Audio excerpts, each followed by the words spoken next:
Hey, welcome back. We are here live. I don't know if anybody's even watching us. We're just gonna jump right into things tonight because I know we're running a little bit behind, which is okay. There's no problem with that. So we're gonna welcome back. I always mess. Oh, Russ, come on in. Help me say your last name again. I always mess up that. No problem. Kazmierczak. Almost Kazmierczak. like a cashmere sweater and then Zach from Saved by the Bell or something. Kazmierczak. Kazmierczak Morris. There you go. Welcome back, Russ. Amazing. Thanks for having me. Comics. No, this is fun because you know what? We get to talk about what you're doing, but then we also get to, because we're both kind of geeks. Look at all you. I got all my movies behind me. You got all your figures behind you. And if I panned around in here, I've got all kinds of fun garbage. So what's new? What's cooking? You just did your 24-hour comic challenge. I did in August, actually, but the book just came out. I drew 24 pages in 24 hours, as I have done every summer for the last 10 years. This was the 10th year that I've done that. So, yeah, I sit in this big, beautiful storefront window at a comic book shop here in the Phoenix area, Drawn to Comics in downtown Glendale, actually. And so I'm on I'm on public display. So it's kind of this David Blaine-esque guy in the glass box thing. And I start at 1 p.m. and end at 1 p.m. the next day, 24 straight hours, a 24-page story. I just colored and lettered it since then and put it out this month as Amazing Arizona Comics number 56. So there it is, with a cover inked by another local artist, Austin Ackert. Awesome guy. He was kind enough to ink that for me. So yeah. That's all. And like so I saw you back in 2024. Like you rock and roll. The last issue I have is issue 51. Which wow, I got to catch you up. Okay.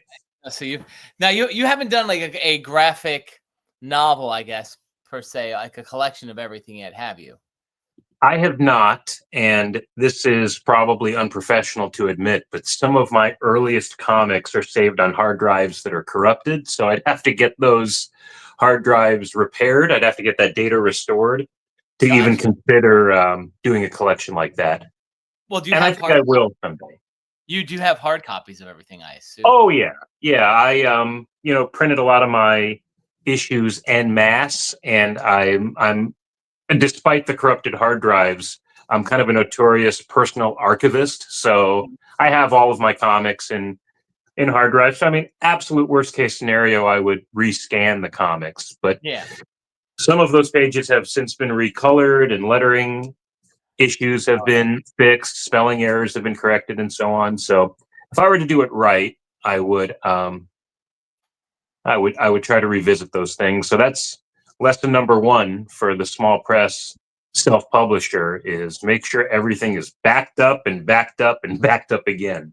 Multiple times. I mean, I think that's a general rule of thumb for everyone. Right? It's just back up. I mean, like whether it be music, photos, documents, you name it. We live in that digital age now, and I mean, one little thing and right.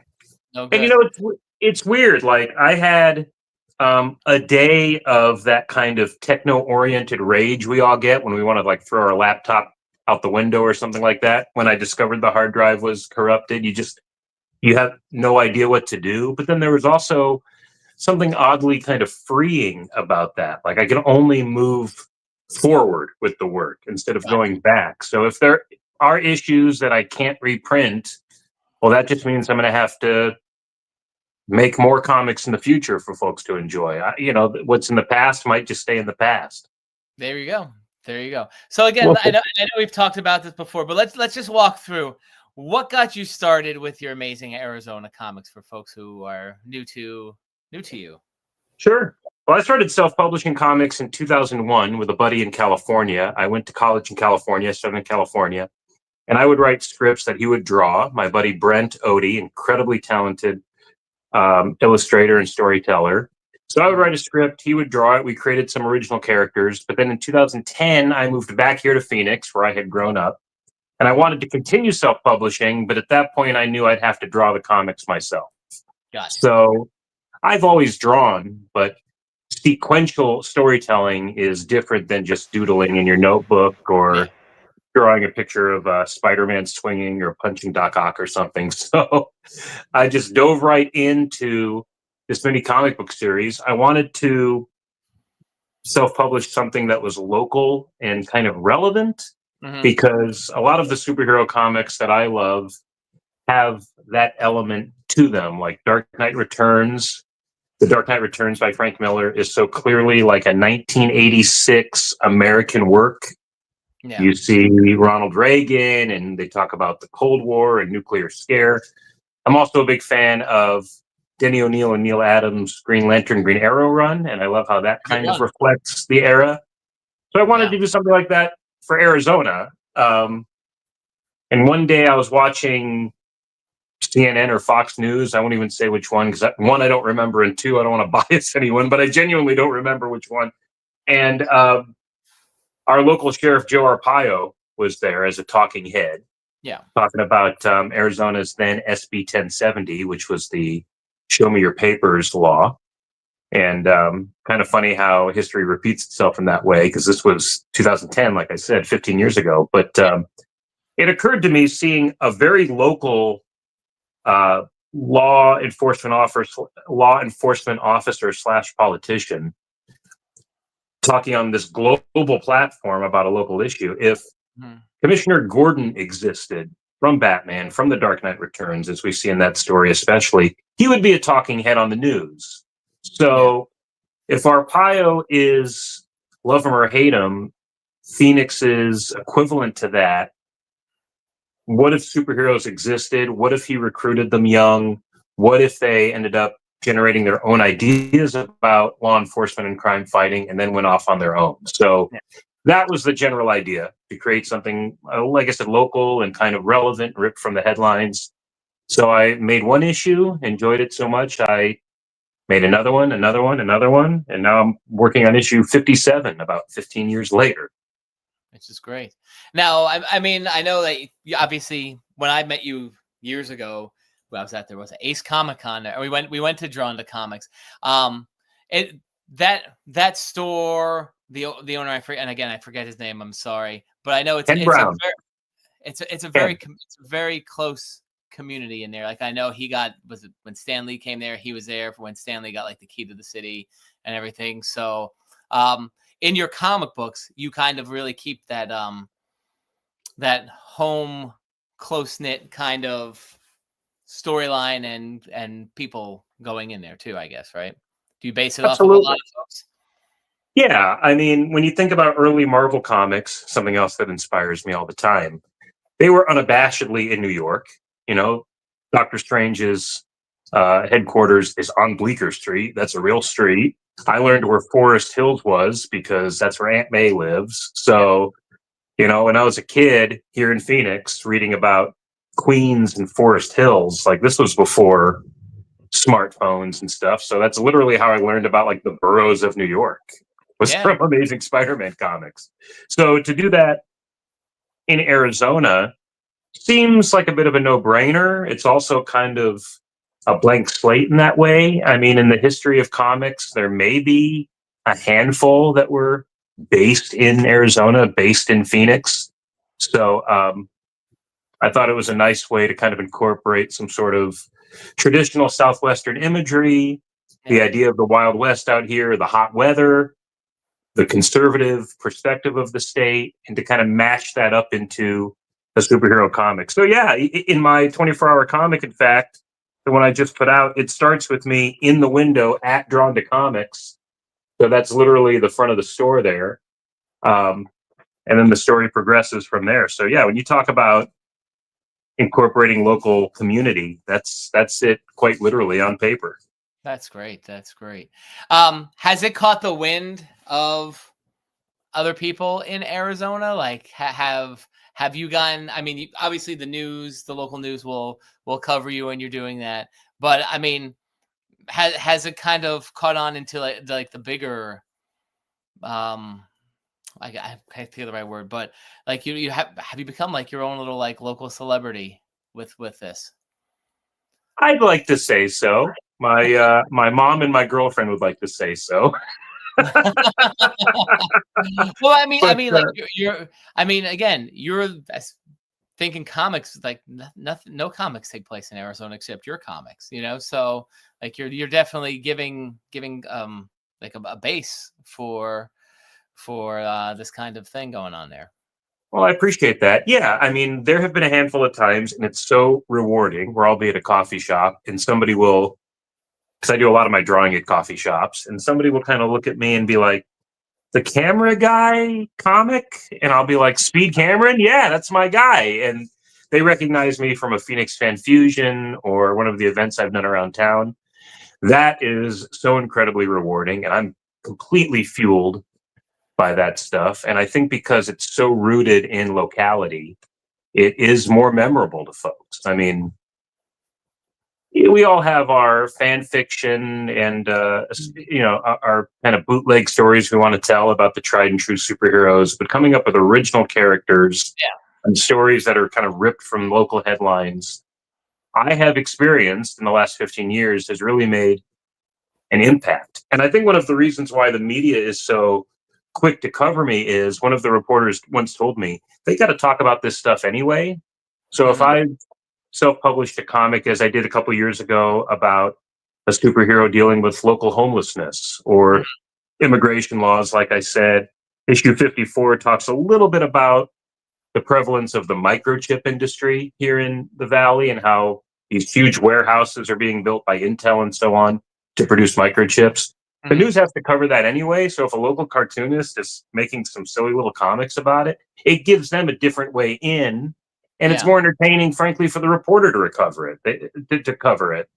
They don't have to just stand in front of the Intel plant and talk about the Intel plant. They can interview a cartoonist, and it's almost this kind of tongue-in-cheek way of covering things they'd have to talk about anyway. Yeah, no, I think that's a great way for the media to handle those current events, right? It's one of those public interest pieces that are out there, And again, Mhm.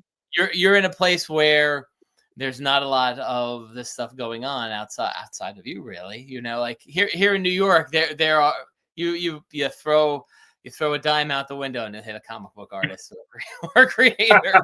And they will catch that dime and keep it. So Correct, correct. I mean, listen, go to and I'm sure. Have you been to New York Comic Con? I have not. Oh, so The con I saw you at Terrificon is Terrificon. the most East Coast con I've ever been to. So Okay, and again, also a big, like you said, East Coast con. And a lot of those guys that are there are all guys local to the East Coast. So yeah, all those guys have done the New York, really tri-state area in their comic books. So yeah, they, like you said, they'll catch that dime because they've been sure. there, have done that. So for the local media to come and like, oh, I want to talk to a comic book artist. Okay, who are you gonna pick? Where for you? It's you. you know. Well, I'm not going to say that Phoenix doesn't have a prolific uh, comic book creator community because we certainly do. And some of these people are creating some incredible small press comics. So I'm definitely not the only guy in No, no. Phoenix, but But I you're out definitely. there. You're doing those. You're doing again. Like I just think it's amazing. Like you said, like you do that 24-hour thing. It's just amazing that you pull that off every year. I know I probably could. I don't have. I'm too ADD. I couldn't sit there and do that for 24 hours. Um, but again, I think it's good. I think it's good for you. Again, it's a great piece for the community. I mean, certainly it's great for the shop, right? I mean, people will come and they know that you now do that, So I mean, certainly people come in there, they watch you, and then it's good for business. They'll go peruse, buy a couple of comic books from them there too, right? Um, Absolutely. so I think it's just very positive what you're doing there, and like you said, there are other artists, but you're really, helping build that scene up down there. Well, thank you. I'd be remiss not to mention too that when I do that 24-hour challenge, I kind of treat it like a marathon, Mhm. and so fans and friends could sponsor an hour, which Yeah. is kind of my crowd. That's kind of my crowdfunding initiative for the year. Is they could sponsor one of those hours, and then I do share part of those sponsorships with a local nonprofit called Kids Need to Read, Yeah.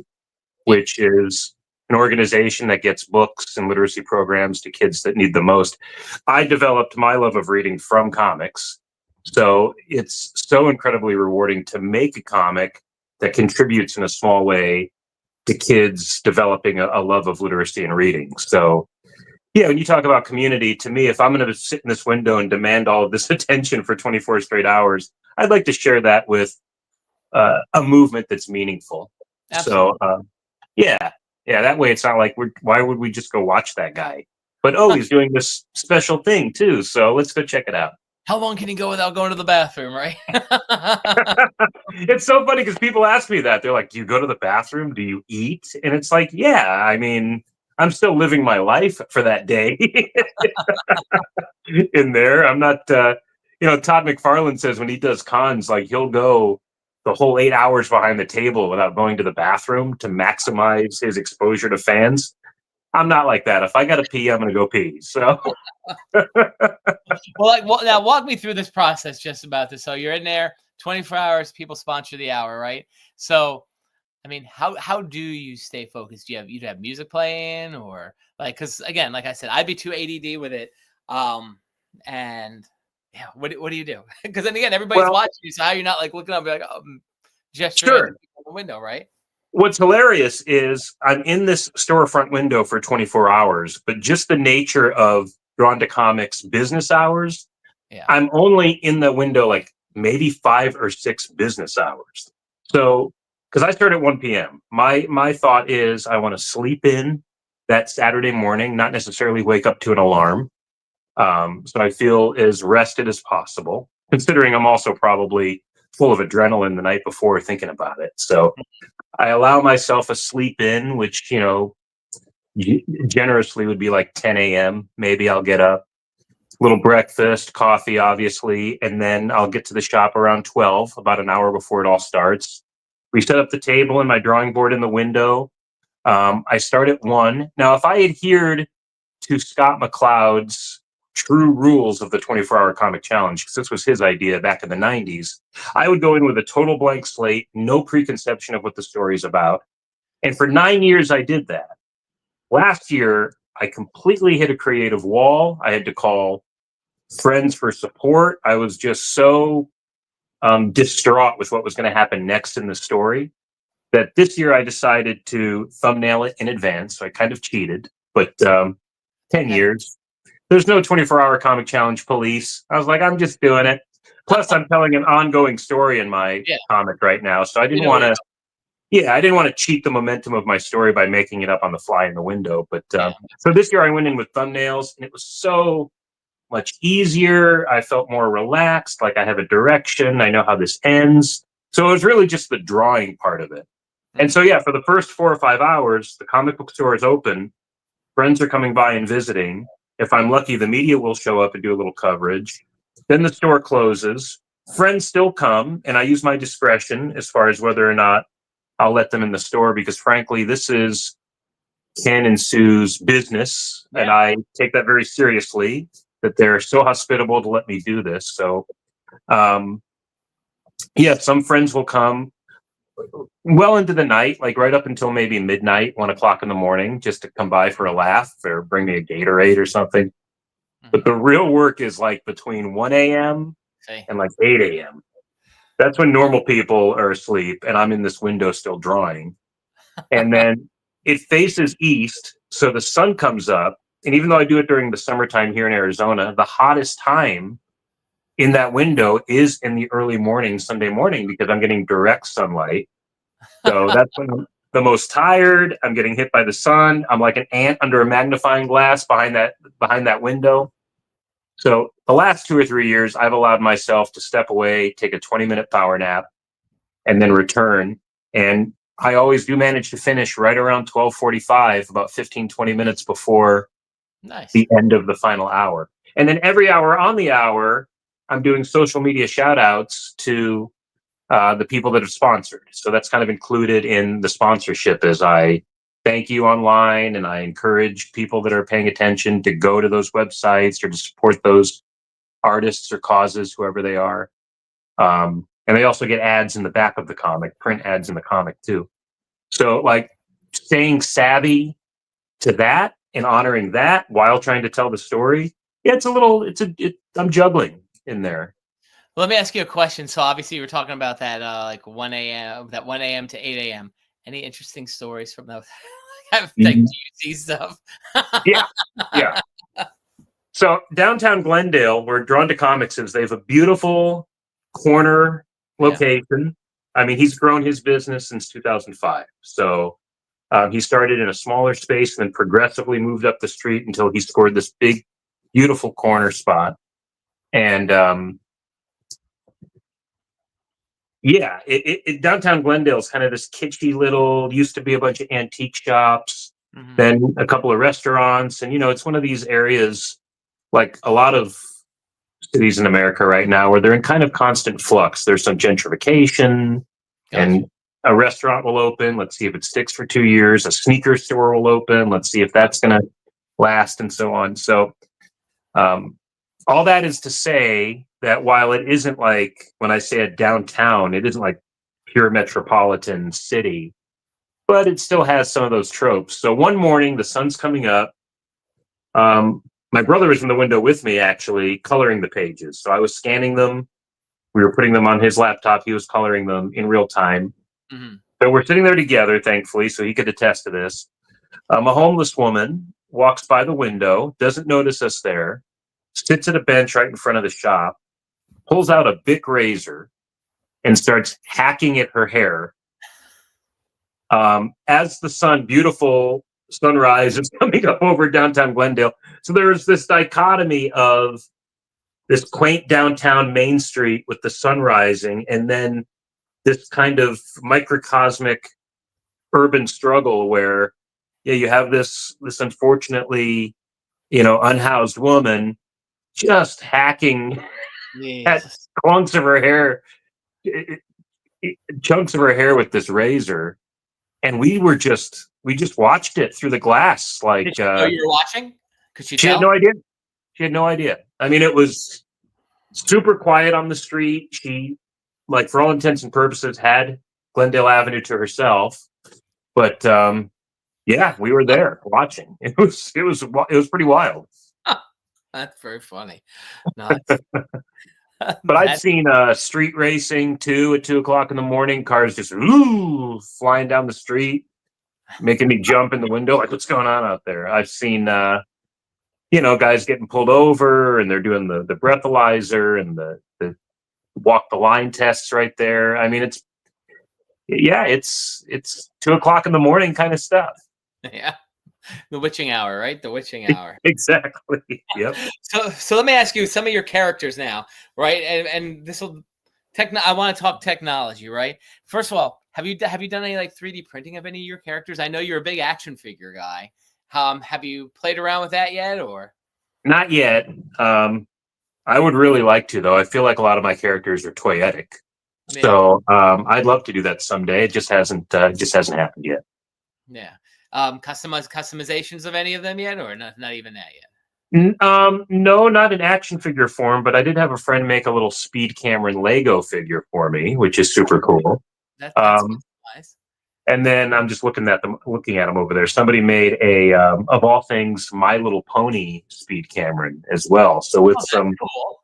putty, she put like a camera head on a My Little Pony, and then that inspired me to give Speed Cameron a horse in the comics that I call Steed Cameron. So That's great. yeah. Now, let's talk. I do want to talk action figures and pop culture with you in a minute. But from the creative standpoint, I think we did talk about this, but I've certainly played around with it since the last time we spoke. And I mean, it just continues to grow and grow and grow, and you're seeing it at conventions now. AI Oh as a man. creator, what are your thoughts on, as a writer and even as an artist, this whole AI trend, where it's going to affect the industry? Yeah. I'm of two minds about it, quite frankly. And I think one of those two minds would be controversial to my fellow artists, because I posted on Facebook, maybe in August around Jack Kirby's birthday, that if Kirby were alive today and experiencing this wave of AI as it's growing exponentially, Yeah. I feel like he would see its potential as a storytelling tool. Mhm. Kirby dabbled in collage and really tried to stretch the bounds of his artistic abilities in his later years. In fact, I read an interview where somebody had asked Kirby his advice for somebody breaking into the industry. And he said, don't make comics, make music videos. That's what the kids are going to like in the 80s and 90s, music videos.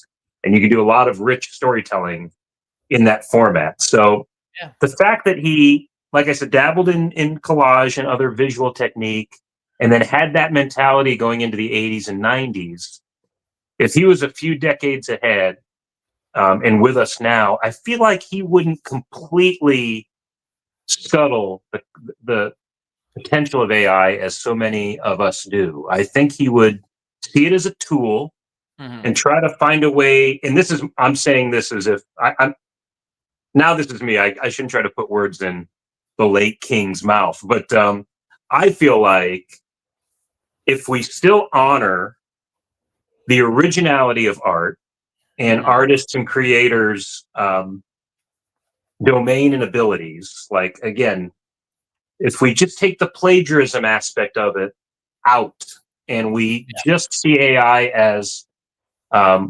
storytelling tool, I think there's potential there. I think people that may have felt like in the past they can't write, they can't draw, could use AI as a rough draft for those things, and then a springboard to develop their own abilities.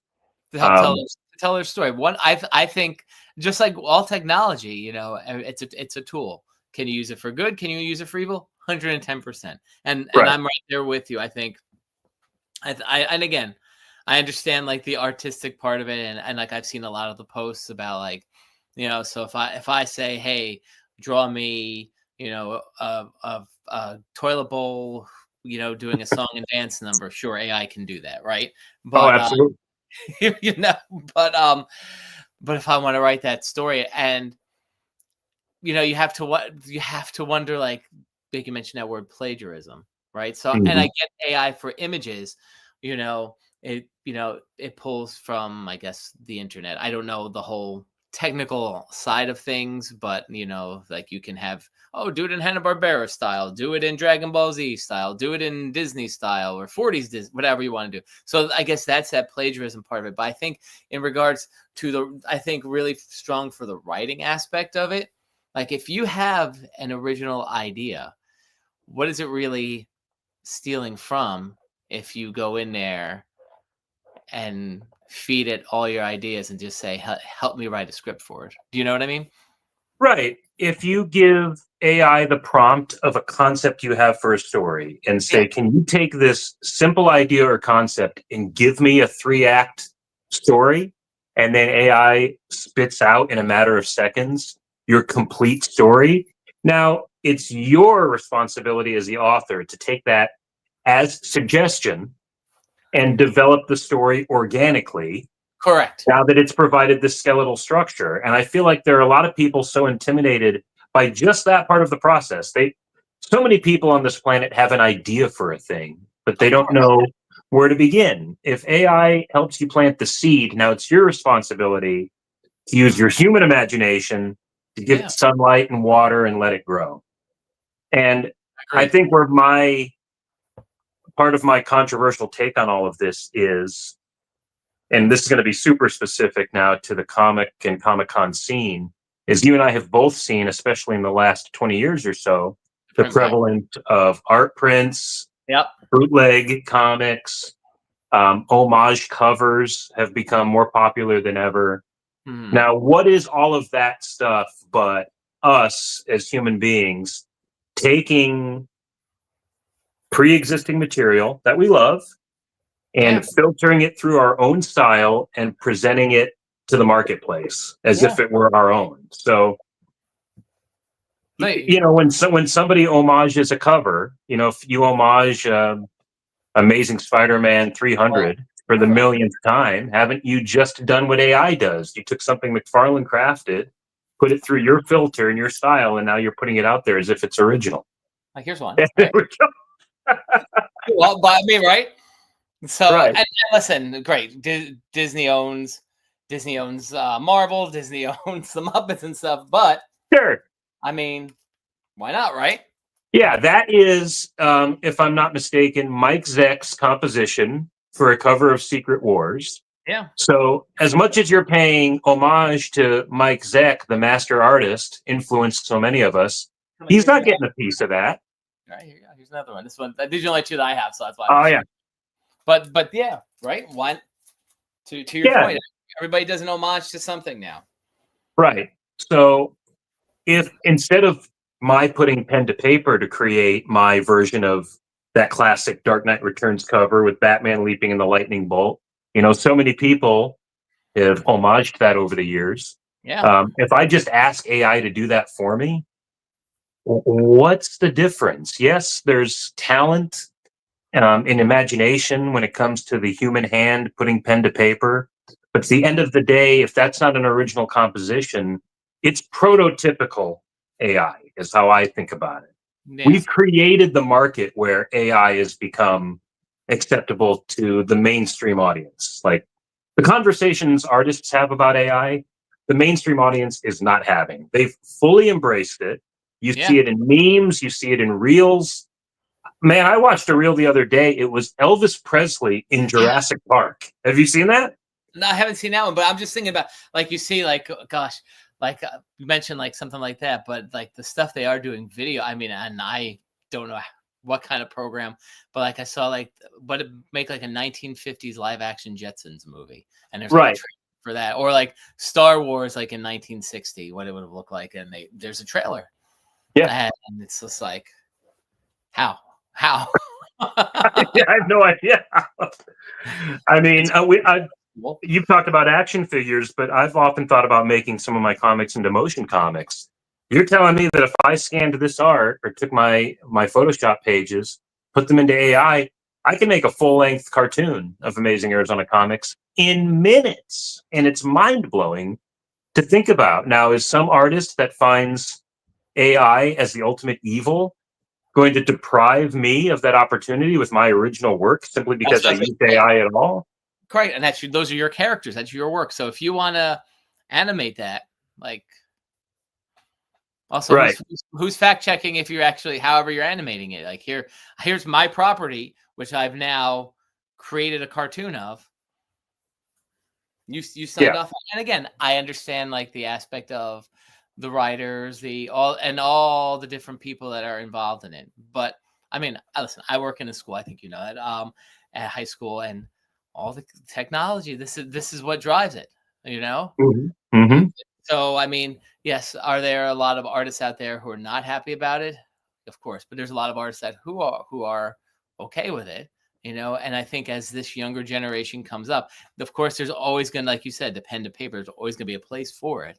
But I think, our future is people are going to be embracing this more, wrong, right, or indifferent, I mean, I do teach kids how to make comics with workshops and some tutoring.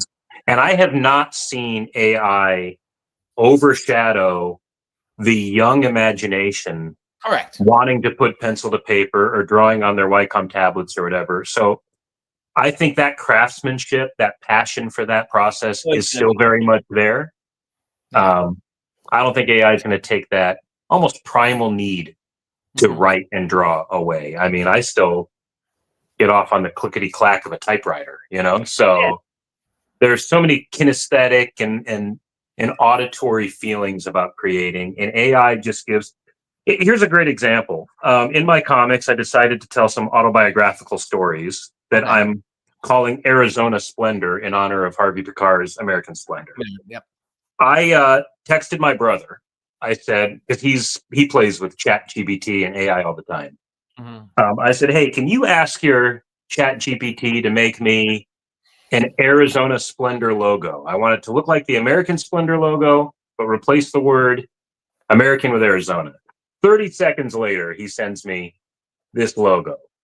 Now, I could have spent an hour or two designing that myself, figuring out which fonts I should use, and then in Photoshop or Illustrator, tilting the letters and trying to match it up. But that's not the storytelling. That's not the part I'm passionate about. I want to create a comic. So if I could use AI as a tool to do that for me, quick and easy, that's almost like just logistical work to the overall product, as far as I'm Yeah. concerned. And I don't think I'm hurting anybody doing that. I don't think I've compromised my own imagination or sense of originality. I don't think I took that work away from another artist, 'cause I would have done it myself anyway. You would have just copied Um, the logo and done it yourself on hand. You just right. That was just housekeeping as far as I was concerned. I want that logo. Give me that logo.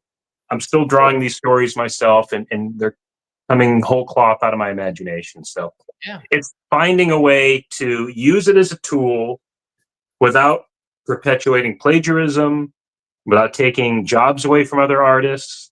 Yeah. If we could find a way to put it in our toolkit in the same way we use Photoshop or in the same way we use Micron Correct. pens, Yeah. then we could coexist with this stuff in the future. No, and I'll just throw this out again. Technology, how it's evolved. I mean, I'll start with the simple thing at a school, right? And again, you and I are from an older generation, right? We know what it's like to be going to the school library and digging through the encyclopedias and all these books, right? Kids today, they don't know that. They don't know that. You know, it's just again, hop on your phone. Cool. Tell me the history. Okay, great. Yep. That's what it is. But yeah, Wow. it's You great. talk about a school library, words that'll never be said out loud again, card catalog. Correct. Correct. And it's funny. And talking again, school, like you were talking about growing up, when we were in school, comics were so looked down upon. And you talk about kids need to read, right? Mhm. I can't tell you all the times I got in trouble for having comics in school. And Wow. Yeah. we have a whole library of it now because it's a cool gateway drug to get kids into reading now. Absolutely. So yeah, I mean, it's just, I don't know, like you said, it's part of that toolbox, Yep. and what you do with it is what you do with it. Is it going to go? Is it going anywhere? No. No, it's not. When you look at that video clip of Will Smith eating spaghetti from, what was that, 5 years ago? And that was Mhm. kind of our first, that was memed so much that was kind of the first, like, wow, that's kind of crazy looking. And now they make that today, and you can't even tell the difference between AI Will Smith eating spaghetti and like real life Will Smith. It's growing that exponentially. So we're Well, not stopping the tidal wave. It's just a matter of figuring out how to use it properly. well, And I'm sure these conversations were being had when we transitioned from print newspaper to radio, from radio to television, network TV to streaming. Like, this isn't a new conversation. no, it's just how do we change with the times? It's funny you mentioned that Will Smith thing. I was just thinking back, and because I saw the Christopher Reeve documentary. If you haven't watched it yet, it's fantastic. It's the Superman. But if you remember too, when he was alive still, they did I forget if it was like a Super Bowl commercial or whatever, but it was obviously after his accident, and he was walking, and Oh, and you can find it online. And they talk about that in the documentary. I guess there are some people who were upset by that, but again, it was like using that technology to show this is the possibility, and that's why they did it anyways. But yeah, and like you said, that was years ago, like the right. Will Smith thing. So Wow. yeah, in interesting world we're living in. Absolutely. It's Skynet. No, I don't know if it's Skynet. Well, it can be. I mean, we don't. That's a whole other avenue. But yeah, there have been. They're putting AI in Elon Musk's robots, and these. Who knows what'll happen in the Well, future. truthfully, and I have to believe this. I'm sure there's somebody in some garage somewhere who is working on some kind of Android, who's working on a data, Oh, yeah. right? Yes. 100%. Will it be will it be more data, or will it be more lore? Who's to say? But listen, I'm sure maybe in our lifetimes we may see something like that happen. That's wild because the concept of data was very 24th century, and to think that could happen now before we're in space is pretty wild. Correct. Who knows, right?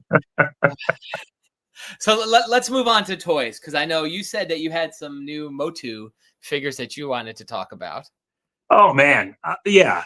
I And know I'd you love love to hear.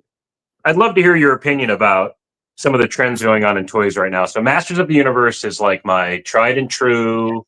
That's how I got into toys as a kid. I have, you can't see them here, but I have all the original toys still here in my living room: Castle Grayskull, Snake Mountain, Fright Zone, all the characters. And So the what's that Masters of, behind you? Those are what behind you? this is At DC?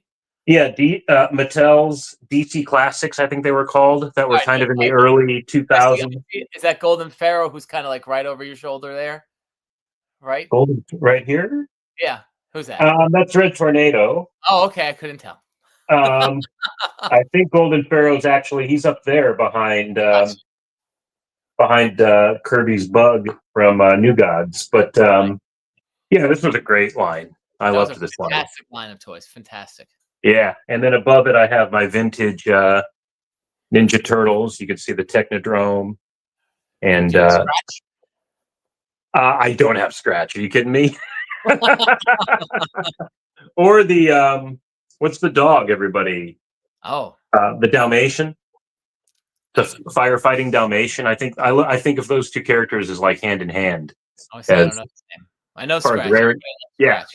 yeah. No, Scratch it would be up there for sure. Um, but yeah. So anyway, Masters of the Universe Origins is Mattel's kind of re-envisioning of the classic He-Man brand. And what they're doing lately, I don't know if you've seen these, but they're releasing these original concept art sketchbook series figures. I saw something like that. Yeah. Yeah, so when toy lines are designed, obviously somebody sits down and kind of draws what the figures are going to look like first. And this has been well documented now, like on the Toys That Made Us and some other things like that. Mark Taylor was one of the architects of Masters of the Universe. So there are so many sketches of prototypical concepts of these characters that look almost nothing in some ways like the characters we know now. Like there's a pretty infamous Manny Faces version where he looks almost Egyptian. Like he has this kind of cloak, and it looks nothing like the Manny Faces that we knew as kids when it came out. But so Mattel is kind of mining the archives and producing some of those sketches in action figure form, and this is one of the latest ones. This is Spikor. So the colorway is completely different. The original Spikor was like purple and orange. Or like it was blacker, like but baby purple, yeah. Yeah. Black, purple, orange, and this guy looks straight up almost like a warthog, porcupine kind of figure. Yeah. And I just love what they're doing because it honors those original artists. I do wish that their names were on the packaging. NECA does a really good job of crediting they'll put the credits for the figure on the package. Palisade used to do that a lot too with their Muppet and Pink Panther toys. Oh, really? Okay, cool. So yeah, I wish Mattel did that, and I wonder if there's some legal reason they don't. Maybe they'd have to like pay Mark Taylor's estate or something like that if they dropped his name. But even Castle Grayskull on the box art here in the back. Wow, look at that. That's cool. Yeah, that was Mark Taylor's original drawing of what Castle Grayskull should look like. Super asymmetrical. Too. I like that. That's pretty cool. What's that? He's got a tail, Spikor. Oh, yeah. Yeah. So it's funny because I'm not a big like sword and sorcery guy or anything like that. But with He-Man, I just have such a soft spot. So when these started coming out, I was all in. And there are several that have already come out and a few more that are coming out. So I'm all in on this. Conversely, here's where I'd love your opinion. You get stuff. We're also, in addition to kind of honoring the roots of the franchise there, we're getting stuff like this, where they're doing these crazy crossovers. So we've had the Ninja Turtles, Teenage Mutant Ninja Turtles crossover with He-Man, Thundercats, and now Transformers as well. Yeah, the wrestlers too, right? Didn't they do like the wrestler kind of He-Man thing? They did. They were in scale and reused some of the accessories. But this is full-blown, like, in-universe, what if... where were the Thundercats from? Third Earth or something like that? Yeah, something like that. What if Third Earth matched up with Eternia outright? And so this is the only character from that line I'm going to get. because I do love the idea of Battle Cat as a anthropomorphized, like full blown person. Yeah. I in my head canon imagine this to be if He-Man pointed his sword at Battle Cat again and said, I have the power or whatever, Battle Cat would become a human at that point.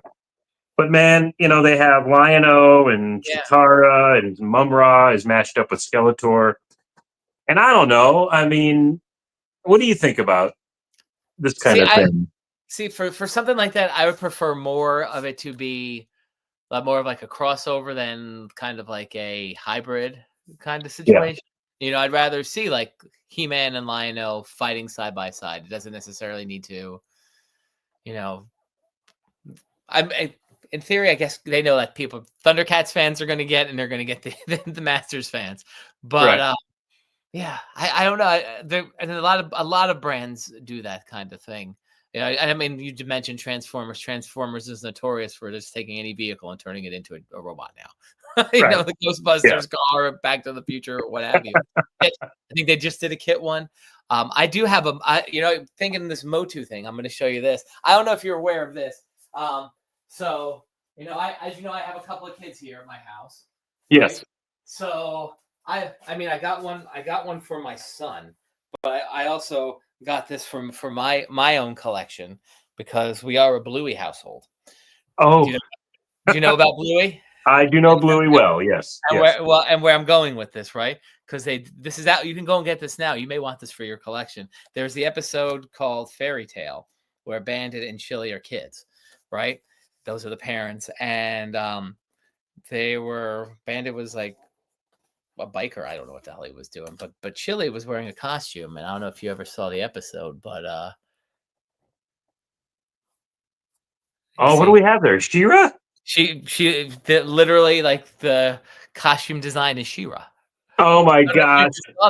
You have to go on to Disney Plus now. But look at Fairy Tale, and she comes with a little sword. I don't know if you can see that in there. I see it. Yeah, so I mean that's who's Bluey dressed up like there? Well, these are the parents actually. So which obviously really makes it She-Ra because you figure Bluey's parents grew up in that time period. So Bluey's dad, Bandit, is just I guess he was like on his skateboard or whatever because it was like their first meeting when they were kids. But yeah, okay. He was running around in her little She-Ra outfit. Hilarious, right? That's wild. I've never seen that. That's hilarious. I love it. I got an extra one. I got one for my son, but I was like, I'm gonna have one of those for myself just because it's such a deep game. If you don't know, right? But that being said, deep cuts, and I haven't picked it up yet, and I don't know if you have. And I think it's not the first time they've done this, but it's not Origins, whatever the current regular He-Man set of figures is, but there's a new Orko figure out which comes with the removable pieces, and you can make him the uncle. Oh, is that right? Yeah. Oh, wow. Yeah. He comes. Yeah, I don't have that. He has the beard, and he has like a different head that I guess you snap off because his eyes were square as opposed to round like Orko's. Right. So I'm kind of tempted to pick that one up just because when I was a kid, I was like, I always wanted to have him. And I think it was it Mondo or whoever makes some of the more expensive Masters toys. I think they did an Orko set years ago that came with 3 separate. It was Orko, and it came with I think it's Mandark. That's whatever his uncle's name is, and then it also came with Driel, the girl. Wow. The girl Orko, which I thought was cool because, like, again, as a kid, I was like, I want those characters. Absolutely. I want to have the 3 of them. Orko, we all loved Orko. We either loved him or hated him. Most of people loved him, but I loved him totally. I think I think that was the filmation aspect of things. Yeah. It's interesting because a few years ago, I would say there was this oversaturation of He-Man stuff at retail. Yeah. We had the Origins line, the Masterverse line, which would have been presumably more for an adult collector, although adults are collecting all of this stuff. Yes. The Netflix CGI cartoon, and then your usual Funko Pops and stuff like that. There were literally, and then the little Mega Bloks figures too. Yes, I was collecting those for a bit, and then I got out of that.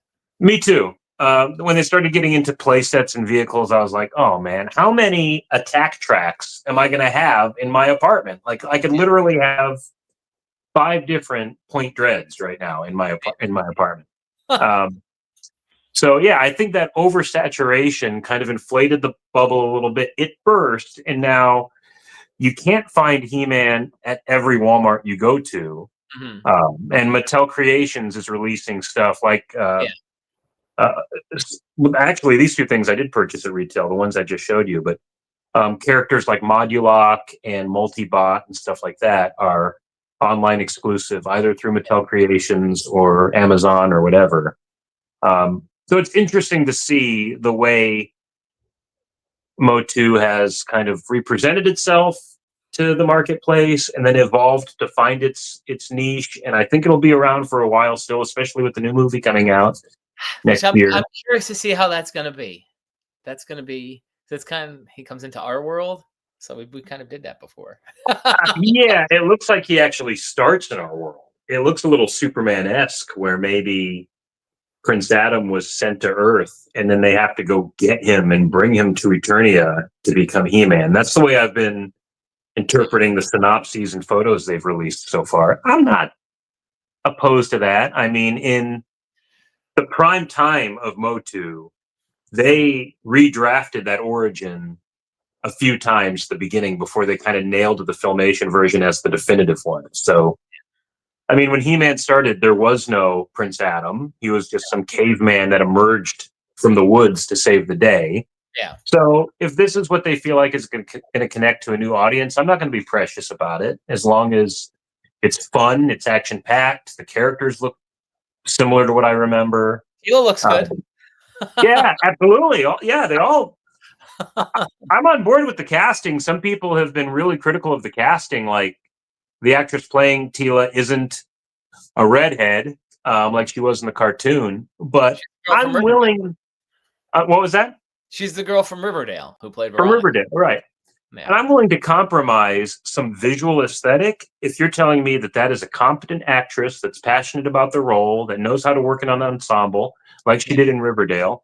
Mm-hmm. I mean, you got to kind of pick your battles and realize what's important to you as a nerd. And so many people think just the aesthetic of it is what's most important, but that's not true. I want these actors to be passionate about it. You know, at the end of the day, I want a new audience to come in. I want younger fans to be into He-Man so that it continues in perpetuity as long as, you know, we had a He-Man drought in the 90s and early 2000s. And that came with an inability to connect with new audiences.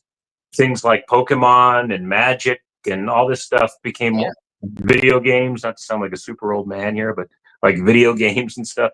He-Man had to compete with all that. So he still does. He still does. Absolutely. More than ever, really. But he's finding some footing in pop culture, and I'm here for it. If that means Tila's not a redhead as much as I would like to be represented on Eternia.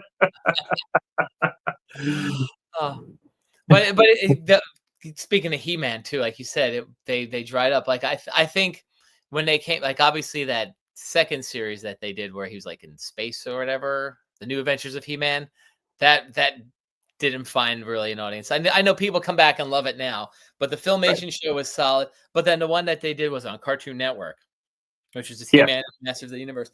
That was a pretty solid show.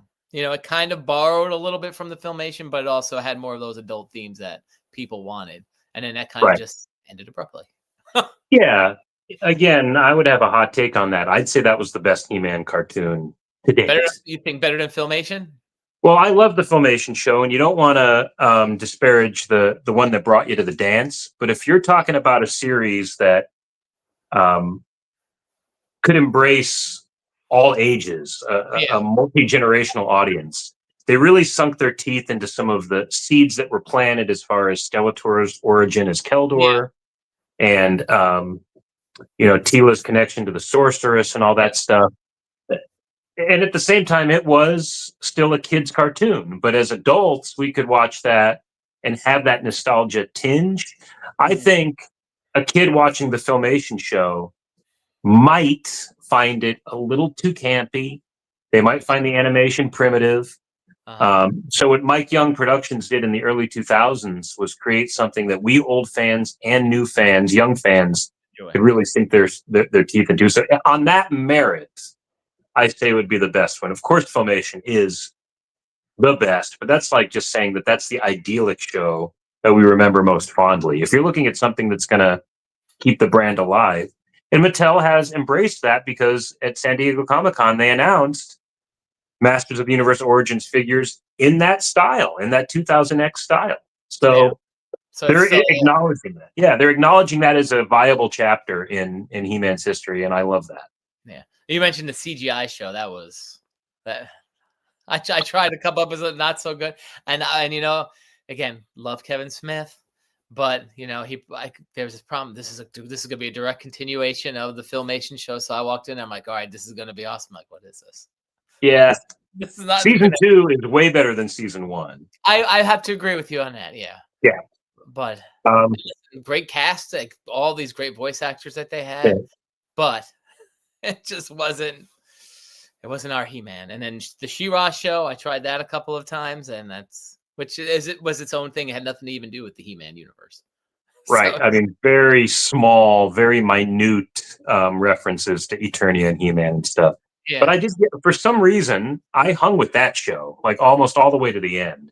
Okay. The CGI He-Man, I kind of dropped after the first season, although I admit, and I guess I'm just more of a progressive fan in this way, I liked the idea of we have the power. I liked that he could spread it around and you get these, for lack of a better word or descriptor, absolute versions of characters like Man-at-Arms and Ram Mam. Right.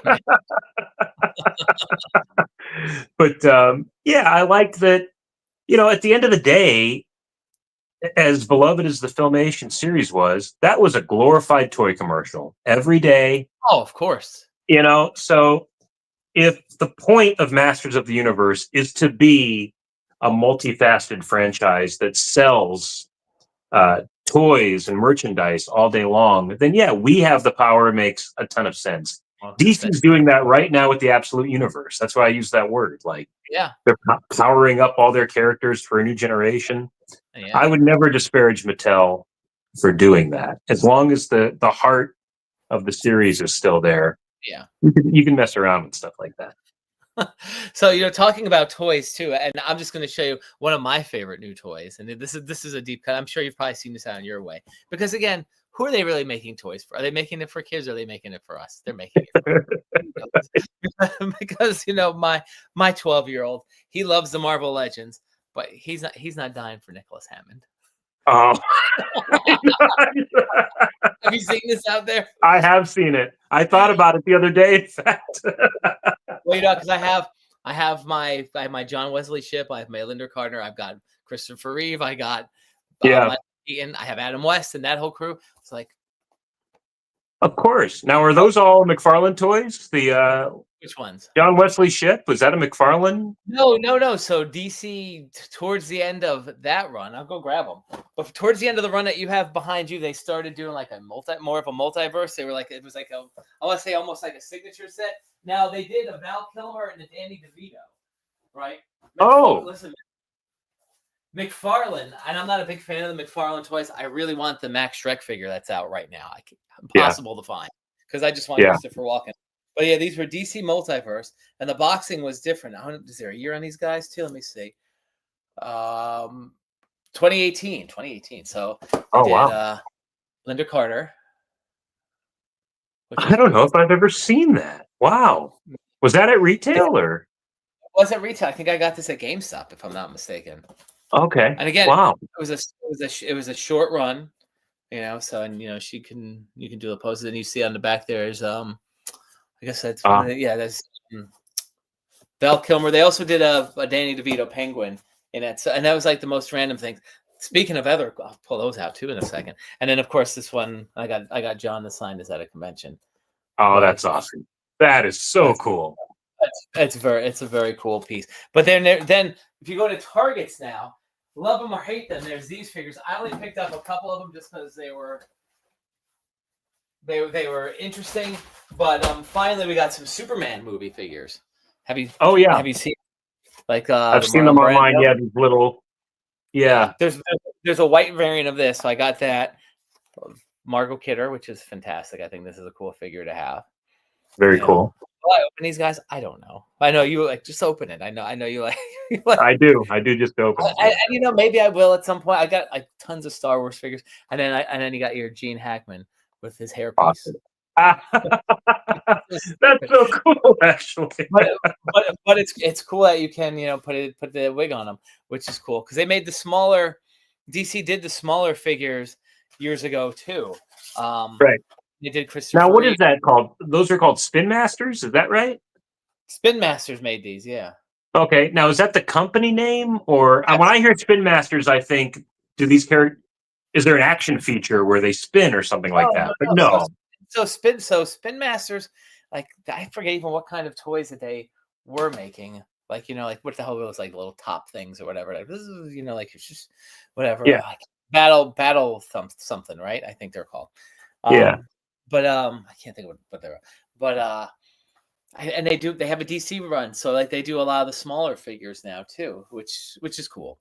But they had those, and they also did some Batman. They did Batman Forever figures, but those were almost repaints and remolds of the Batman Forever figures that had come out when we were kids. And I did see those, and I thought about snagging those, and they put out a Batmobile with that too, which I thought was pretty cool. Which I bought for my youngest one because it was like on clearance, like $10. I was like, okay, cool, he can have a Batmobile. So we can get that one, which is cool. So they're doing the figures, but then you got McFarlane, who's doing the bigger figures, whatever, which are bigger than your guys behind you. Because what you have is like the Marvel, that's a standard 6-inch. So like the Marvel figures, Hasbro stuff, that all goes in the same line.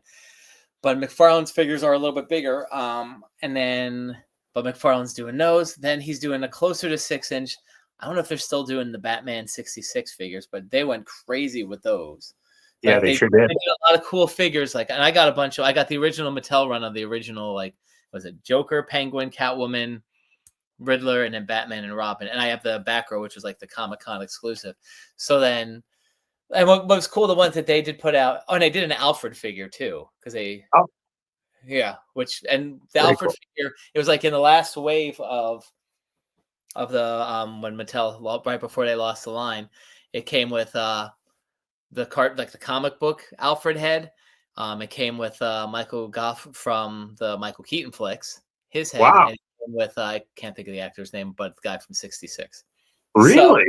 So, wow. Yeah. Interchangeable Alfred heads. It's a golden age of action. Where the other Alfred heads are, I couldn't tell you, but yeah, here's and I mean, since then, McFarlane has made an Alfred figure now too, but this is wow, Alan Napier. That's who it is. Oh yes, Alan Napier. Wow, that's amazing. That is so wild. Yeah, but then I have Eartha Kitt, which is cool. I've got King Tut. I have Eartha Kitt, King Tut, Egghead, Mr. Freeze, and then they kind of did roughly based off of the animated flick, William Shatner-esque Two-Face, which was cool. But then they're also doing the Super Friends now. Zan and Jan are like the impossible ones to find. Those are the only ones I want. In Glee, because I missed out. I don't know if you have any of the Hanna-Barbera Super Friends in your DC Multiverse collection, like Apache Chief and Black Vulcan, and I don't think so. Golden Pharaoh and Cyclone were like superpowers characters. Yeah. But I don't think I have any of those. I remember the Wonder Twins were a San Diego exclusive one year, I think. And this was one of the Build-A-Figures, which I found online for like $10, which was insane. Oh, nice. Yeah. That line, because that would go with these figures, right? That was the same. He was the Build-A-Figure, so he's a little bit taller than the other. Yeah, because I had Adam Smasher back there and Solomon Grundy that were Build-A-Figures. Yeah. This line of DC figures to me is definitive. Definitive, and it's very underrated now in the shadow of what McFarlane's been doing and the nostalgia of superpowers. Somehow this has become like a footnote in DC action figure history, and I think it's truly the best line they ever put out. The character selection is amazing. They didn't just rehash a bunch of Superman and Batman variants. They really went deep. I have a Commandy. I got a Kilowog over there. I got Gentleman Ghost. Gentleman Ghost. I mean, it's just so wild. Yeah, the villains. One of my favorite action figures, and I actually use this as a drawing model in lieu of those wooden figures that a lot of people use to draw. I use this Amazo Oh yeah. uh, because he's mostly flesh tone and generally a nondescript buck. But yeah, Yeah. I just love this figure because of the obscurity of the character, and he's one of my favorite Justice League villains. And yeah, you want to talk about AI? There you go. AI copying superheroes. There it is in a nutshell. I mean, but just think about these figures. Don't we wish we had these when we were kids? Now we have them when we're adults. We can buy whatever we want, but we have Oh them yeah, all. yeah. Just the Alfred. When I was a kid, I used some random GI Joe paratrooper or something as like my civilian characters. That was Commissioner Gordon. That was Alfred. Yeah. So I had now those that too. I can have I had multiple those, versions of those characters. I had those. Was it the Fisher Price figures? I don't know if you remember those. Like those. The Those. Adventure People. Yes. Yeah. So Yeah. those are all right. Those were Clark Kent. Those were Perry White. Those were whoever they were. And then if because again, I only had a handful of superpowers when I was a kid. So then I would and even before superpowers, I would pretend like some of them like I had one guy. He was a motorcycle dude, and he had like whatever I used him as Superman, but he had like a red helmet, but like like stars on his Oh outfit. So yeah. took a piece of loose leaf paper and cut out a cape, colored it red, and that was Superman. For That's a while incredible. until Hey, he if you got want to vamp on that for just a minute, I got to plug my device in real quick. Let me grab yeah, yeah, yeah. my cord real quick. Well, I'll see what other toys I can find because we got all kinds of crazy toys here. I know, right? See, this is the fun. So we've got so many different toys to talk about. But friggin' Nicholas Hammond. What they're hoping for is a Lou Ferrigno figure. That would be sweet. I'm amazed they haven't made one yet. Maybe they're waiting because he has his own little thing about toys and stuff and signing things. Oh, So that might be part of the problem too. I would not be surprised. yes, that makes sense. If Lou is not 100% cooperative in that. But who's to say? Who knows? But yeah, the toys today are just like fantastic. Like I got Ghostbusters. Like I was just looking at I got my Ghostbuster guys there. Like that was a solid toy line when they did the movie figures for that. Yep. So, like, there's just too many toys. How do you feel about the out and out? Maybe we talked about this last time, but the out and out reissues of Playmates Ninja Turtles and Kenner's Ghostbusters. The fact that they look exactly like the figures from our youth. Do you feel like that diminishes the original version, the value of the original version of those characters? Like if they put out a Scratch, they could re-release Scratch in the way they've been re-releasing, and then that $1,000 figure would basically be worth nothing because if you just wanted a Scratch, you could just go get one at that point. Yeah, well, I think the value would still be that if you had the original one. I don't think it's horrible because I mean, like I got some of the Ghostbusters for my kids. Yeah, I love it. I love it. What's funny though is I was scavenging toy shows and dig bins for the little ghosts that came with the original Ghostbusters. You remember? I'm looking at them now over there.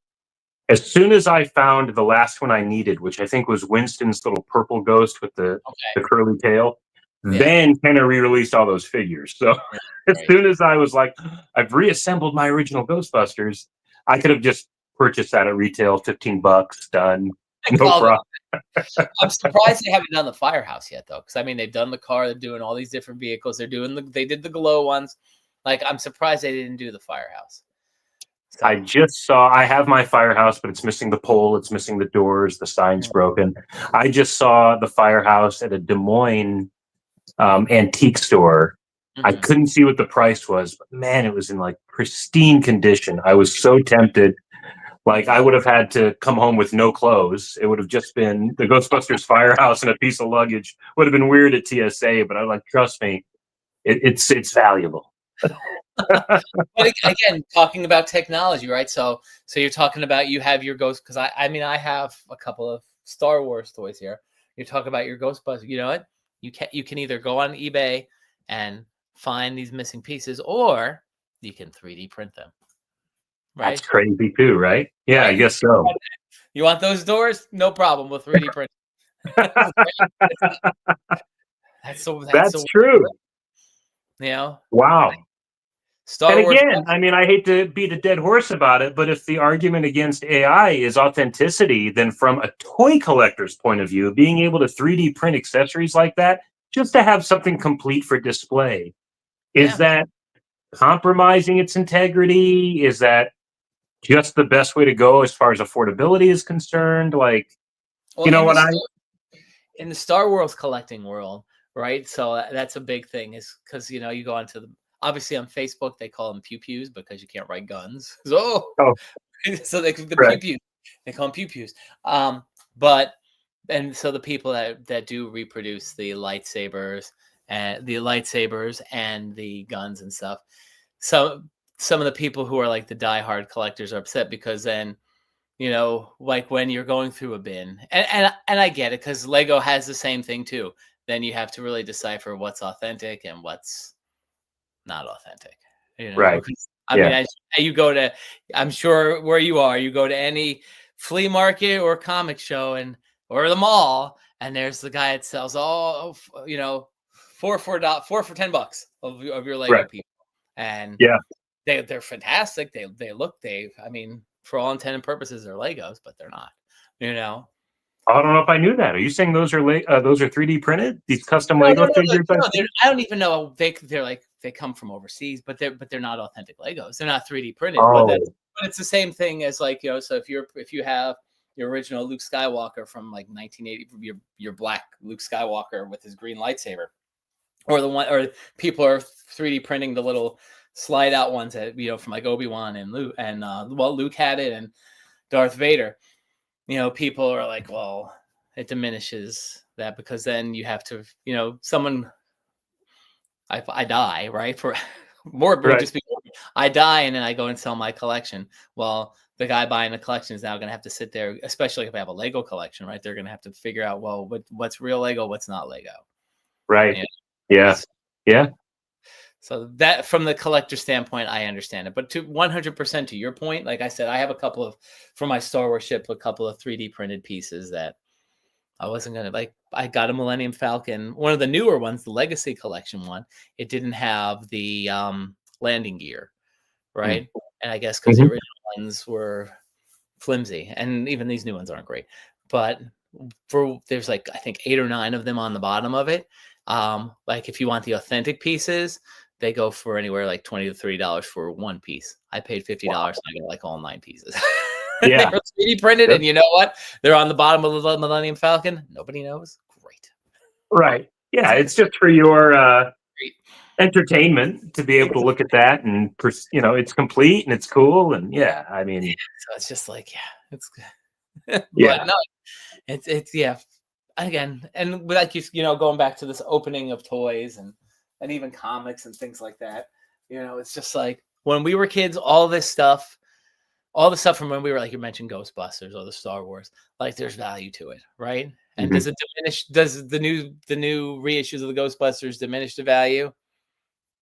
Sure, who knows? But then there's people who are buying these new Ghostbuster things and not opening them, Right. right? And it's Yeah. like same thing with the Star Wars figures. Like, I mean, again, go to any Comic-Con or whatever, and you see the guy with the Star Wars figures, and there's plenty of the Power of the Force and was it Phantom Menace figures there. Right.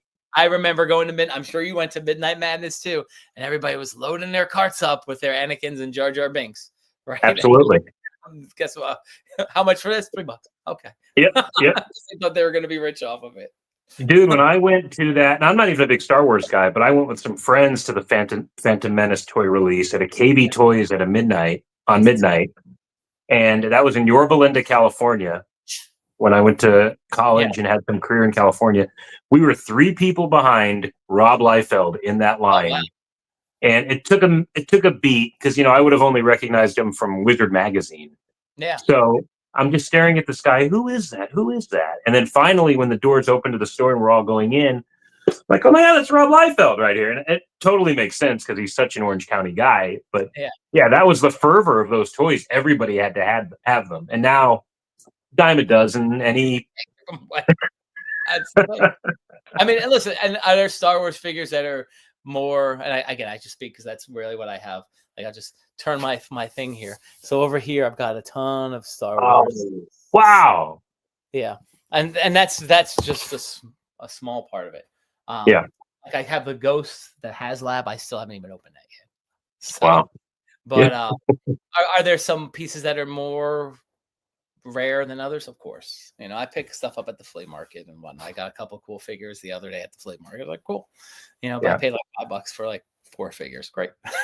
Sure. You know. Sure. But all that stuff is like, again, the toy lines, it depends on the toy line. But yeah, everybody's saving it. Because like my son with his Marvel Legends, it's like, okay, and people say, oh, don't open the Marvel Legends here, but nobody's opening them. So in 20 years, they're gonna be the same amount of money that they are now. Right. Everybody that wants them will have them already. And yeah, that was kind of like the Death of Superman comic. Like everybody that wanted that because they were genuine Superman fans bought it.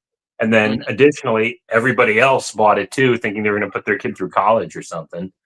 And it's like, you're not selling that to anyone because, again, all the Superman fans had that, read that, you know, absorbed it, maybe even bought 2 copies for themselves and opened the black bag and kept it sealed. Otherwise, is yours still sealed in the bag? It is. Oh, yeah. It is. But I ripped that open. I put the armband on. I was like grieving, you know. But again, it's interesting. Not so much that issue. But, and I mean, maybe it comes some of them, but I was just digging through because I throw stuff up on Macari from time to time. Like if I see cool books out in the wild, you know, like I'm at a yard sale or flea market, I'll pick things up, you know, just because of what it is. So I got that. What is it? That I forget which book. It's an Action Comics, I think, right? Or Superman, Man of Steel. The first appearance of Doomsday, where it's like him coming out, like he's like on the cover, you know, he's in the still in hospital garb. So apparently, like the first issue is a dime a dozen, but I'm like, and I have the first printing, and then I came across the 5th printing, which I didn't realize I had. That's like a $50 to $100 book. Wow, like, really? So I sold it. Of course, like, of course. Great. Yeah. Maybe paid $1 for it. Okay. Yeah. Yeah. Now I know. Yeah. So you want comic wise. So you're gonna think this is insane. So I was at a flea market a few weeks ago, right? And I found 5 copies of this.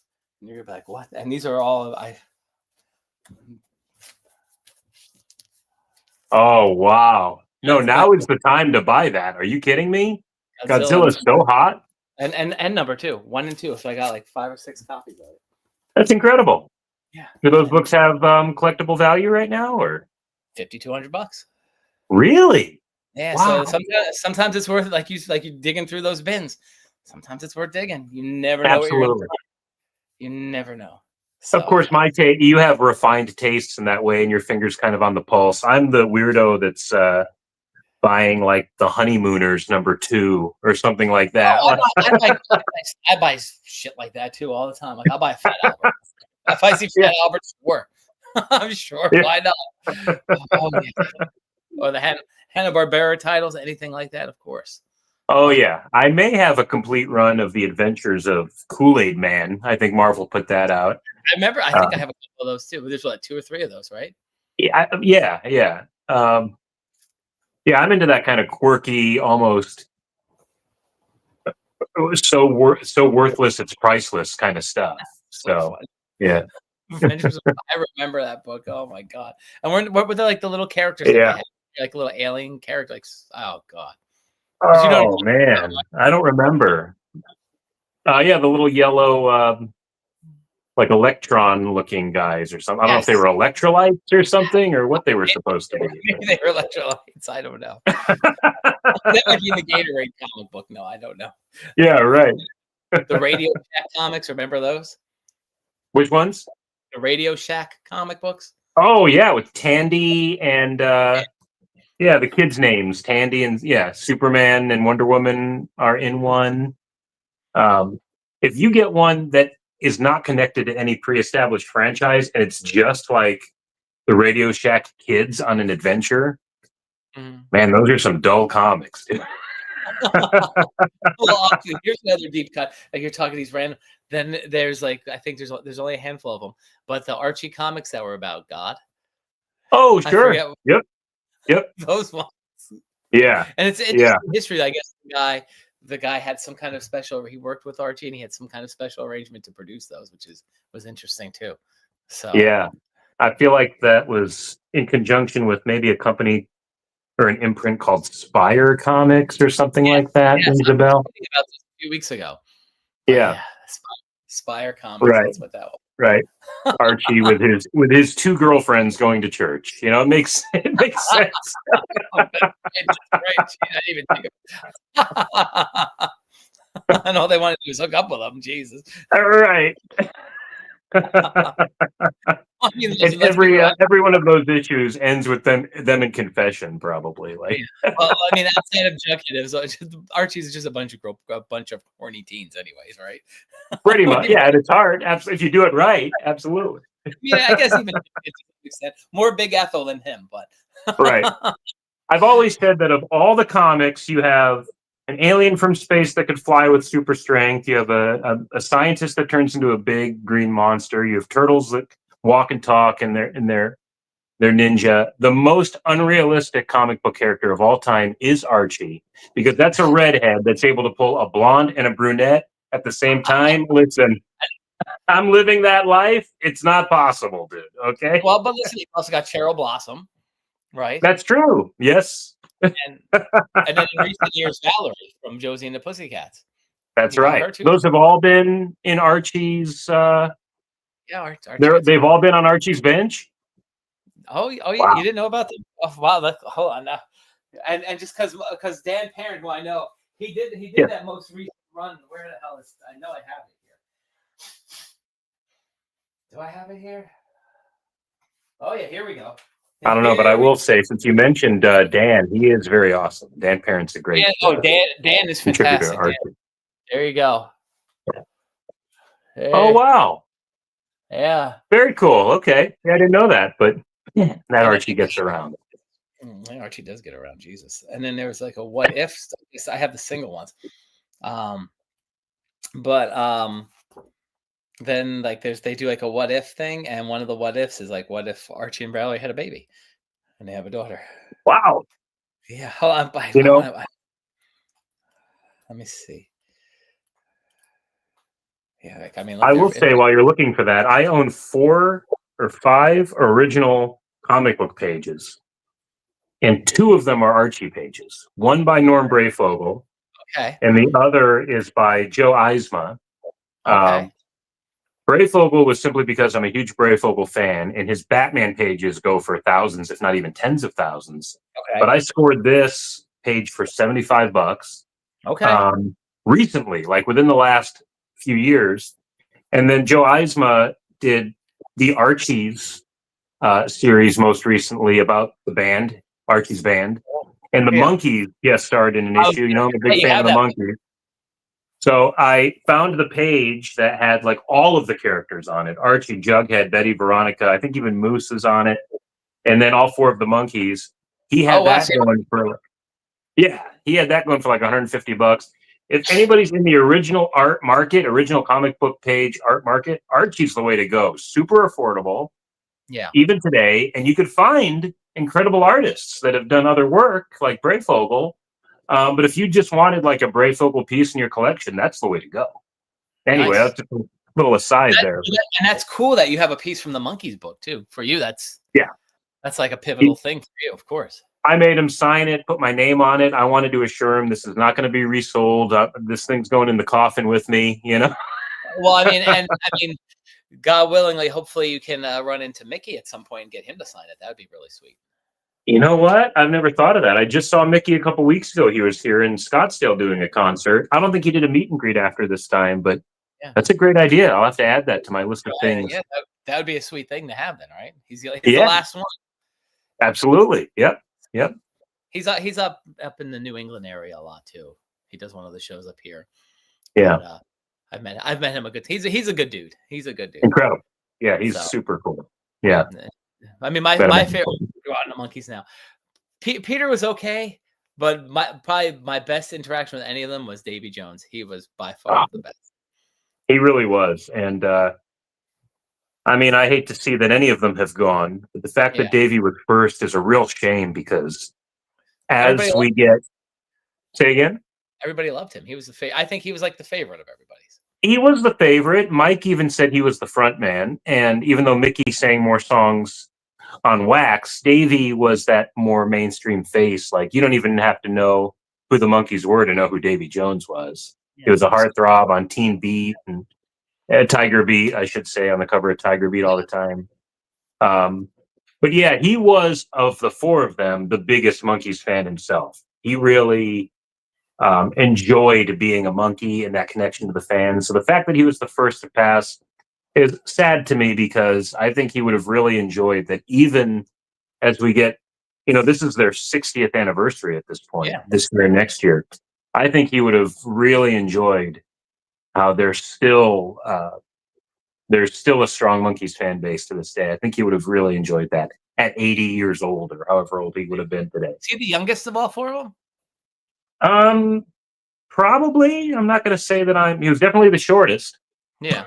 But the only fun fact I really know about his birthday is that he and Mike actually share a birthday. Oh, I didn't December know that. 30th. Yeah. And he might have been the youngest of them.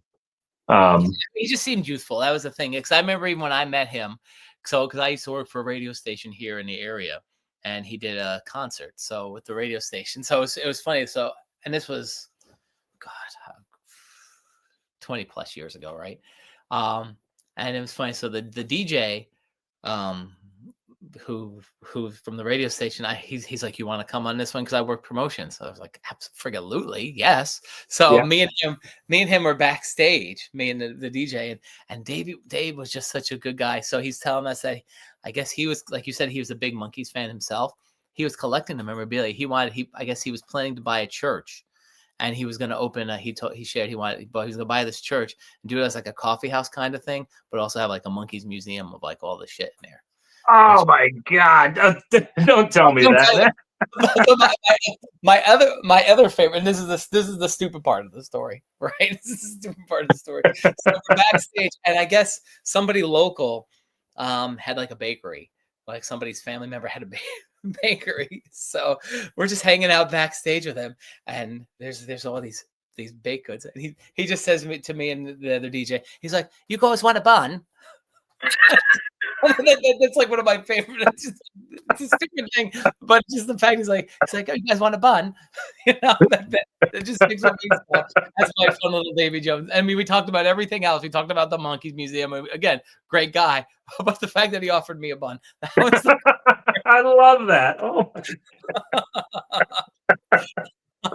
that's the best, man. That is the best. I'm just wondering if I could even pull this up. I'm going to see if I could just pull something up here. Hold on. I got this is the new StreamYard. StreamYard is good, but it's sometimes a pain in the butt. Here, I'm going to see if I can pull this up. Here we While go. you're pulling that up, let me mess with my cord a little bit because my battery is getting funky here. I don't. If I lose you, I apologize in advance. But let's see. Oh, there it is. There we go. Oh God, that's me. Like God, too many years ago. I have a collarbone in that picture. When you come back, you're gonna be like, oh God. See. Here, oh my God! I look horrible in that picture. Not a good picture. But wow, that's me and Dave. Well, good. This is good to know that I now know how to do this. So, and I think there's one other one. Hold on. Let's see. Good. Now I know how to do this. This is fantastic. Good. That's cool. For the longest time, I wasn't able to do this. No, that's not it. What the hell? Now I can't do it again, right? Image. Hold on, let's see. Here we go. All right, let's see. Oh, good. Do you know what year that picture would have been that you just put up? Oh God, this was probably let's say 90. No. No, not 90, not 90. 2004, 5, maybe. Wow. Okay. Yeah, this is from the same show. There we are again, me and Davy Jones. Wow. Stage. Oh God, I That's lost. very much like the picture I have of him. I'll have to send it to you later. Very good. I'm good. I'm glad I lost weight. That was good. Yeah, I was gonna say. Was like, but now, since we're on this monkey kick, let's go. Fine, I'll share with you. Since we're here, here we go. Again, this is a long time ago. Hey, Peter Torkin. Oh man, that's so cool. I'm sure you met Peter, right? I met all four. All right. Oh, good. Yeah. I lost you. Yeah. Yeah, this would have been. I wouldn't have been smiling as widely if you had met them and I hadn't met them. Oh, okay. Well, good. Well, what you call it? The other guy? There was another guy who just passed. What the heck was it? Bobby Hart, right? No, yes. Yes, it was Bobby Hart, Phoenix's own Bobby Hart, actually. I saw that a few weeks. Was it not like a month ago? If that, right? Yeah, I'm actually talking to a record store here to do kind of a Bobby Hart day because he was a Phoenix native, and I might have told you this before, but the Monkees' first hit, "The Last Train to Clarksville," written by Boyce and Hart, was inspired by Clarkdale, which is a little town not too far from where our friend Jan lives in the Verde Valley here in Arizona. Bobby Hart would go on these summer road trips with his family. They would drive through Clarkdale, and there's a big train station there. So that was kind of in his mind when they were writing that song. But Clarkdale doesn't have that lyrical quality to it. So they changed it to Clarksville. But I boast that Arizona, birthplace of Monkees pop music because of that. And I've emailed their chamber a couple times, like, you guys should have a plaque or something up there that just kind of commemorates that, make it a roadside attraction. So it's one of my pursuits in life to validate that with the city of the town of Clarkdale. So that was a sweet shot with Vicky there too. Who's the other guy? Just another person at the con, or? Oh, you're frozen. Nice. I wonder if that's you or me. Oh, there you are. You're back. I know, we both froze. Anyways, you're saying about the plaque, so that's one of your life goals is to get that plaque up. Yes, right here in Clarkdale. Because when I learned that within the last 15 years of living here in the Valley, I shot up to Clarkdale the next day. I was like, there has to be some sort of statue or plaque there. I'd never been. And I saw the train station and all that. And I was like, okay. So every now and then I'll get the wild hair and I'll email City of Clarkdale through their Visit Clarkdale website and say, hey, just so you know, you have this piece of history that you can really boast about one of these days.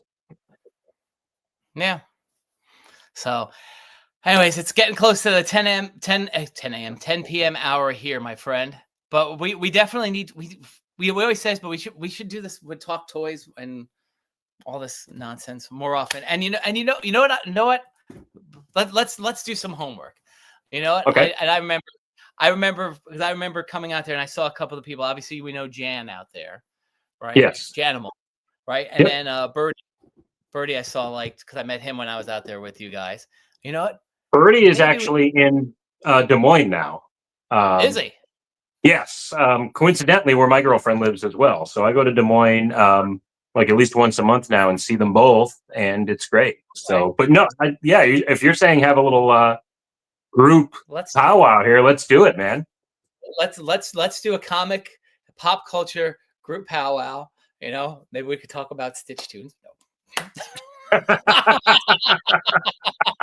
Save that for Jan. You remember that? That's all. Oh yeah. but you know what? I think that could be a lot of fun. So let's put that together, and just talk comics, because I know both of them also do their own comic work too. So that'd be a lot of fun. Oh yeah, Birdie is killing it in the zine game right now. I mean, he's so prolific. He definitely deserves a spotlight and a little conversation for sure. So let's do that. Let's do that like in January. You know, absolutely. Let's make that happen. So cool. Coming soon, we're a little Arizona and reunion, if you will, from Ace Comics. You're in New England. Jan and I are in the Southwest. Birdie's in the Midwest. It would truly be like a continental conversation at that point. Continental Comics. There you go. There it is. Copyright, trademark. So yeah, no, this was fun tonight, talking all this pop culture and fun stuff. And Yeah, thank you, man. Let me just plug, if anybody's interested in Amazing Arizona Comics, even though Arizona's in the title, thank you so much, man. Yeah, even though Arizona's in the title, these stories can be read by anyone in the country or in the world or in the universe, really, because Arizona's just the backdrop for good old-fashioned original superhero storytelling and adventure. So you can find me on Instagram at Amazing AZ Comics. The link tree there has the Etsy store and everything else. But as you know, a follow on Instagram is as valuable nowadays as somebody actually buying the comics. So absolutely, you want to have those interactions. That's a big thing.